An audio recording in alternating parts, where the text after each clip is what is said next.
જય માતાજી મિત્રો, અમે આજે આવી ગયા છીએ ક્યાં આપણે આવ્યા છીએ મંગલપુર મેરડીમાના દર્શન કરવા માટે. તો છેલ્લે સુધી આ વિડીયોમાં બના રહીજો, અમે તમને પણ દર્શન કરાવ. ચાલો મિત્રો, જો આવો કે સાઈડ નો નજારો છે. મારે જો અશોકભાઈ આગળ આવે છે અને અમારે છે અમરદીપ કાળુભાઈ. જો મસ્ત મજાનો નજારો છે. અત્યારે રાતનું વાતાવરણ છે એટલે જો બગીચો પણ સરસ છે. જો મિત્રો આજે રવિવાર છે એટલે ઘણું બધું માણસો છે દર્શન કરવા માટે. જો અહીંયા પણ મંદિર છે. જો સરસ મજાની આવી જગ્યા છે ઘણી બધી, અને જો આમ બધા પણ માણસ બેઠા છે અને આમ તાવા પણ ચાલુ છે. આપણે બધું જોઈશું. અને જો આ છે આપણે ઘણા બધા અહીંયા ફોટા પણ પાડે છે. મંદિર પાસે પણ આપણે પહોંચી જઈશું. ફાઇનલી મિત્રો જો મેલડીમાના મંદિર પાસે પહોંચી ગયા છીએ. થોડી જ વારમાં તમને મેલડીમાના દર્શન કરાવો.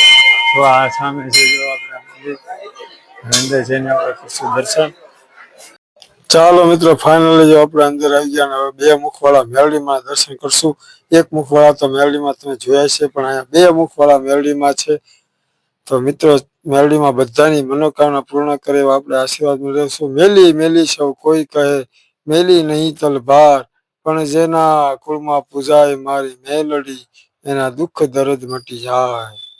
જો મિત્રો, ઘણા બધાની મનોકામના પણ પૂર્ણ થયેલ છે. આ બધાની બાધાઓ એટલે બધા જો ફોટા મૂકેલા છે, દીકરાઓ આપેલા છે. ઘણી બધી અલગ અલગ મનોકામના પૂર્ણ થાય છે, જેની જેવી શ્રદ્ધા. અને આ જો મેલડીમાંનું હવન પણ ચાલુ છે, તો એના પણ દર્શન કરી લો. અને બધી સરસ મજાની હવે આપણે આજુબાજુની જગ્યા પણ જોઈશું. ચાલો મિત્રો, જો સામે તાવા તળાવ છે, સરસ મજાનો.